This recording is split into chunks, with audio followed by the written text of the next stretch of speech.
We are here with Çağla Ilk on HYPER Annotations 3.0, triple ampersand's public program. Çağla is the curator of the German Pavilion at this year's Venice Biennale. Çağla, thank you for being with us. Of course, thank you for coming. So this year's theme of the German Pavilion is thresholds. How do you think this relates to the kind of overarching theme of this year's Biennale, which is foreigners everywhere? It was some months before that we already started thinking about it. The curatorial concept is from the beginning dealing with the issues of being in thresholds of migration, uncanny moments of the times that we are living. So when the main theme of the Venice Biennale was announced, we were like, we are talking about the same thing. And actually the artist decision had been taken already for more than 1 year. So I think it's like in the German say zeitgeist, this is the time state of mind. So ideas and the concepts are of course kind of similar. So we merged with our ideas with the main curatorial theme. Yes. And how would you situate this year's pavilion and the sort of longer history of German pavilions in the Venice Biennale? Like as a curator, everybody, when you have a kind of national representation moment, you question it. There are some that they question it with differently, very individually and very in its unique terms, but someone who came to Germany more than 20 years ago and implementing a new identity, which is kind of a mixture of ethnicity, like the milieus that we are. So I feel myself more representing this society which is not born, who are not born and raised in Germany. So the Germany becomes a ground for us to play, redefine, so the active area. So that's why I wanted to immediately start not from the German nation state. I started from thinking about representation in nation state mentality, where I'm coming from Turkey, where our identities have been totally mixed up after 1923, after the Republic of Turkey was established. So like the Ottoman Empire was dissolving. And it was the times where the nation-state idea was first time built, which was also one of the main protagonists were Germany. So I think to not only to deconstruct the building, which the former colleagues were doing, for me the deconstructing the identity and representing a new form of living, which is behind the politics, besides the politics, implementing a new idea of living without these belongings. So that was the main idea. Okay. That's why the thresholds, because it gives us the possibility to be in between space. Okay. There is one term, I don't know if it's also in Persian or in Arabic the same, but araf. Araf means in my culture not belonging to heaven or hell.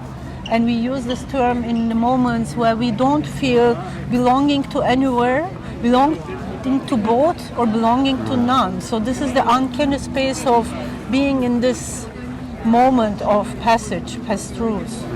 So this was for me Araf.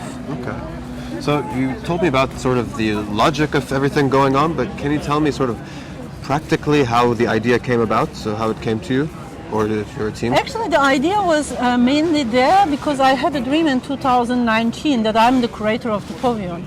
I'm a very pragmatic person, but I'm influenced by these subconscious moments, what we are destined to and want to. So it has also a bit like our culture from Anatolia. When we believe in something, we wish that and we believe that it's going to happen.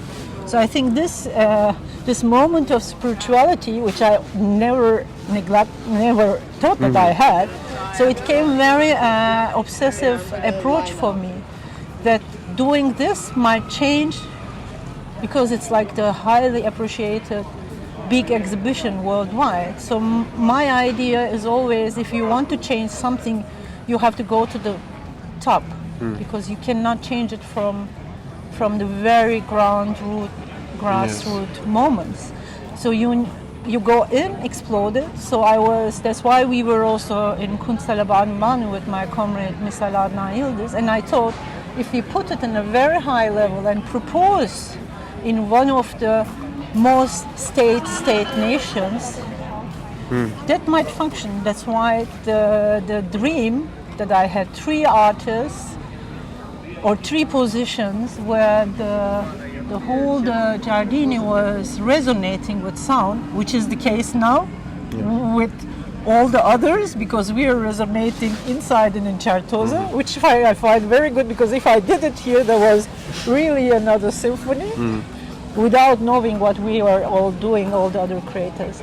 The second moment was the door was closed and I couldn't get in. And an artist was holding the key and telling me we have to go out and find the states which are not there,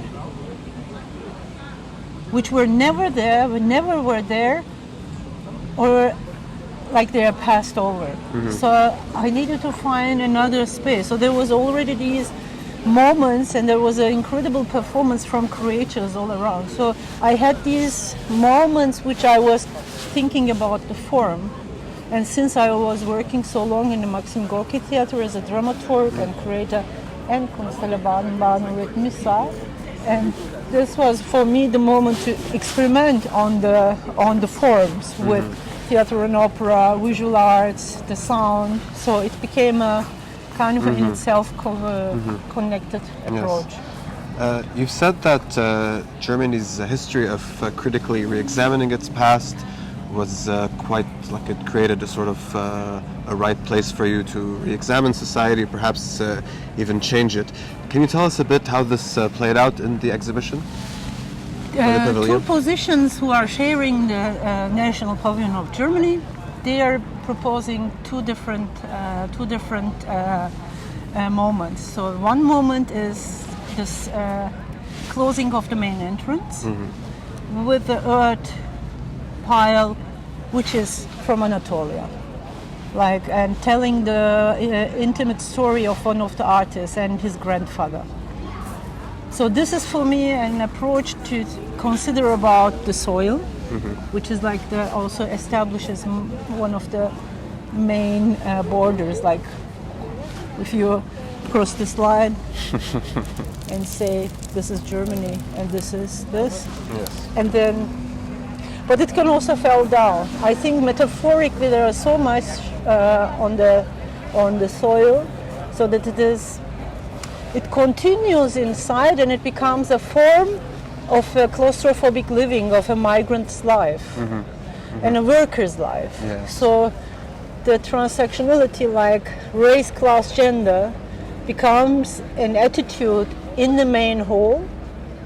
So for me it was very important that we tell a story of an unknown worker who worked all the life for Germany and an industrial nation and then died. In the meantime, when he was working in a West Berlin asbest factory called Eternit, in other part of Germany, in East Germany, they were other workers, East German workers, was doing exactly the same.